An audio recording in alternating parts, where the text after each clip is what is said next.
Bismillahirrahmanirrahim. Assalamualaikum warahmatullahi wabarakatuh.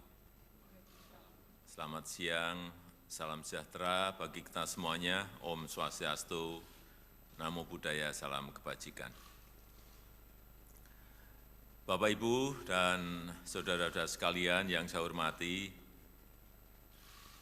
pemerintah telah berupaya sekuat tenaga untuk melindungi rakyat dari gejolak harga minyak dunia. Saya sebetulnya ingin harga BBM di dalam negeri tetap terjangkau dengan memberikan subsidi dari APBN.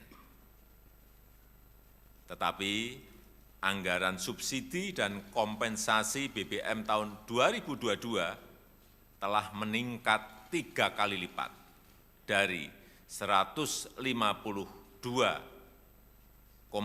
triliun menjadi 502,4 triliun rupiah, dan itu akan meningkat terus.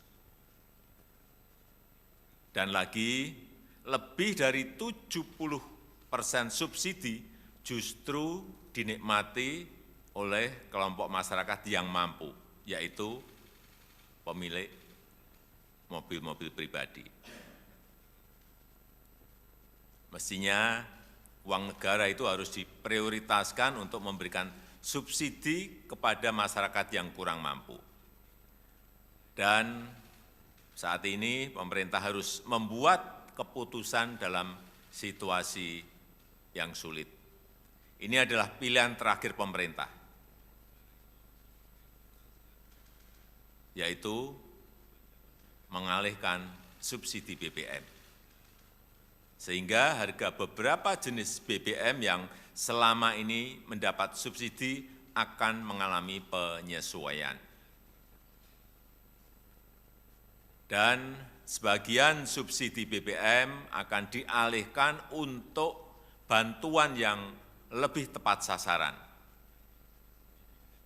Bantuan langsung tunai BLT BBM sebesar 12,4 triliun rupiah yang diberikan kepada 20,65 juta keluarga yang kurang mampu sebesar Rp150.000 per bulan, dan mulai diberikan bulan September selama 4 bulan.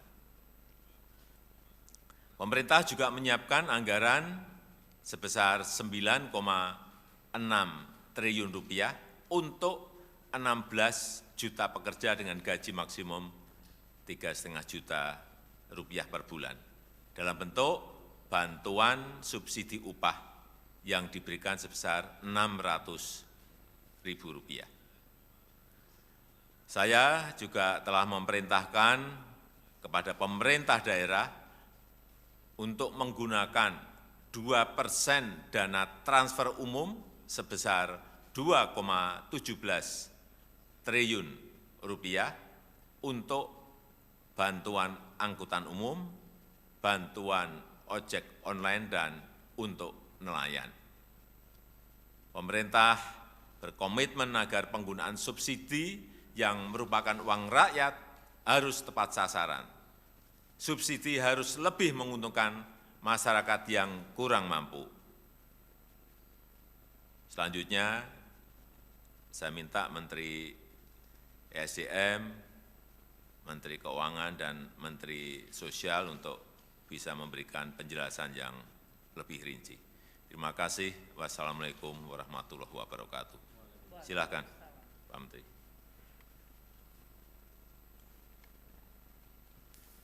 Bismillahirrahmanirrahim. Assalamualaikum warahmatullahi wabarakatuh. Hari ini tanggal 3 September tahun 2022 pukul 13.30 pemerintah memutuskan untuk menyesuaikan harga BBM subsidi antara lain Pertalite dari Rp7.650 per liter menjadi Rp10.000 per liter. Kemudian solar subsidi dari Rp5.150 per liter menjadi Rp6.800 per liter. Pertamax non subsidi dari Rp12.500 per liter menjadi Rp14.500 per liter.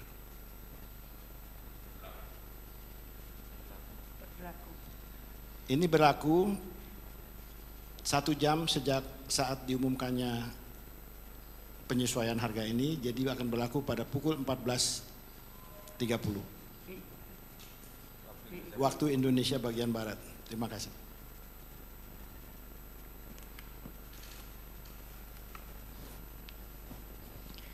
Terima kasih. Bapak Presiden telah menyampaikan kepada masyarakat mengenai kenaikan dari subsidi yang disediakan oleh anggaran pendapatan belanja. Jadi tadi telah disampaikan bahwa anggaran subsidi yang selama ini dalam Perpres 98 di mana pemerintah sudah menaikkan 3 kali lipat adalah dalam bentuk kenaikan subsidi untuk BBM dan LPG dari tadinya hanya 77,5 triliun ke 149,4 triliun rupiah. Sedangkan untuk listrik dari 56,5 triliun naik ke 59,6 triliun rupiah dan kompensasi untuk BBM dari 18,5 triliun menjadi 252,5 triliun rupiah dan kompensasi untuk listrik naik dari 0 menjadi 41 triliun sehingga total subsidi dan kompensasi untuk BBM, LPG, listrik itu mencapai 502,4 triliun. Angka 502,4 triliun dihitung berdasarkan rata-rata dari ICP yang bisa mencapai $105 per barel dengan kurs Rp14.700 per dolar Amerika dan volume dari Pertalite yang diperkirakan akan mencapai 29 juta kiloliter, sedangkan volume dari solar bersubsidi adalah 17,44 juta kiloliter. Masyarakat saat ini bertanya karena harga minyak dalam sebulan terakhir agak mengalami penurunan. Kami terus melakukan penghitungan dengan harga minyak ICP yang turun ke $90 sekalipun, maka subsidi masih akan atau harga rata-rata 1 tahun ICP itu masih di 98,8 atau hampir $99. Atau kalaupun harga minyak turun sampai di bawah 90, maka keseluruhan tahun rata-rata subsidi rata-rata ICP Indonesia masih di $97. Nah, dengan perhitungan ini maka angka kenaikan subsidi yang waktu itu sudah disampaikan di media dari 502 triliun tetap akan naik tidak menjadi 698 namun 653 triliun kalau harga ICP adalah rata-rata 99, yaitu tadi turun ke $90 sampai Desember. Sedangkan kalau harga ICP di 85 sampai Desember, maka kenaikan subsidi akan tetap yaitu 502 triliun menjadi 640 triliun. Ini adalah kenaikan 137 triliun atau 151 triliun tergantung dari harga ICP. Perkembangan dari ICP ini harus dan akan terus kita monitor karena memang suasana geopolitik dan suasana dari proyeksi ekonomi dunia masih akan sangat dinamis. Kami akan terus mengalokasikan subsidi bagi masyarakat tadi antara 591 apabila harga ICP-nya ada di 85 atau 605 triliun apabila harga ICP di 99. Apabila harga ICP di atas 100 maka total subsidi kepada masyarakat dalam bentuk BBM masih akan mencapai 649 triliun. Inilah yang tadi disampaikan oleh Bapak Presiden, maka sebagian dari tadi belanja yang tadinya adalah untuk keseluruhan subsidi adalah digunakan untuk memberikan bantuan sosial kepada masyarakat. Kita juga akan memantau dampak inflasi dan pertumbuhan ekonomi serta kemiskinan dari kenaikan BBM yang diumumkan oleh Bapak Menteri ESDM. Kita perkirakan dengan adanya bansos yang diberikan tambahan 24,17 triliun, maka kita bisa menahan pertambahan jumlah kemiskinan sehingga tetap bisa kita jaga dan bahkan kita upayakan menurun melalui program-program pemerintah lainnya. Demikian Bapak Presiden, terima kasih. Terima kasih. Jadi kami ingin menjelaskan bahwa saat ini dari rencana 20,65 juta KPN penerima manfaat itu sudah siap salur di PT POS 18.486.756. Sisanya sebesar sedang proses cleansing karena seperti kita ketahui misalkan kita ngumumkan hari ini, jam ini, 1 jam atau berapa menit kemudian ada yang meninggal. Jadi kita perlu cleansing, masih ada 313.244 keluarga penerima manfaat di PT POS yang sedang kita cleansing bersama. Nah, pemberian ini akan kita berikan 150.000 4 kali, namun kita berikan dalam 2 tahap. Jadi per tahapnya Rp300.000. Kita berikan per September ini dan nanti pada awal Desember kita berikan yang kedua.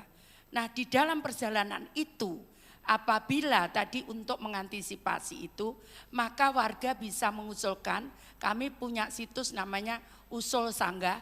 Jadi warga bisa mengusulkan dirinya sendiri ke dalam program Usul Sanggah itu dan kami akan cek di lapangan antara daerah dengan pendamping kami. Kami punya pendamping 70.000 di seluruh Indonesia. Itu yang harus kita klarifikasi. Kadang karena katanya tidak menerima, ternyata setelah kita cek dia sudah menerima lengkap PKH dan PPNT seperti itu. Nah itu perlu kita klarifikasi data itu. Yang berikutnya kalau mendesak maka kami punya namanya comment center, bisa ditelepon di 021 171. Maka itu 24 jam 365 hari siap melayani kalau ada keluhan-keluhan tadi. Kemudian untuk mengatasi warga yang tidak mampu mengakses misalkan dia kondisinya fisiknya sakit atau tempatnya di pegunungan seperti yang di daerah pegunungan di Papua dan sebagainya itu kita akan siapkan khusus. Kita sudah sepakat dengan PT POS, kita akan siapkan, kita akan kerjasama dengan suku-suku, kepala suku, adat, kemudian pemerintah daerah dan tokoh-tokoh agama untuk membagi salur ke sana dengan kami melakukan penerbangan khusus ke sana. Itu sudah kami janjikan. Dan bagi warga yang sakit, yang disable, yang mungkin juga tidak perlu datang ke kantor pos, cukup di rumah, maka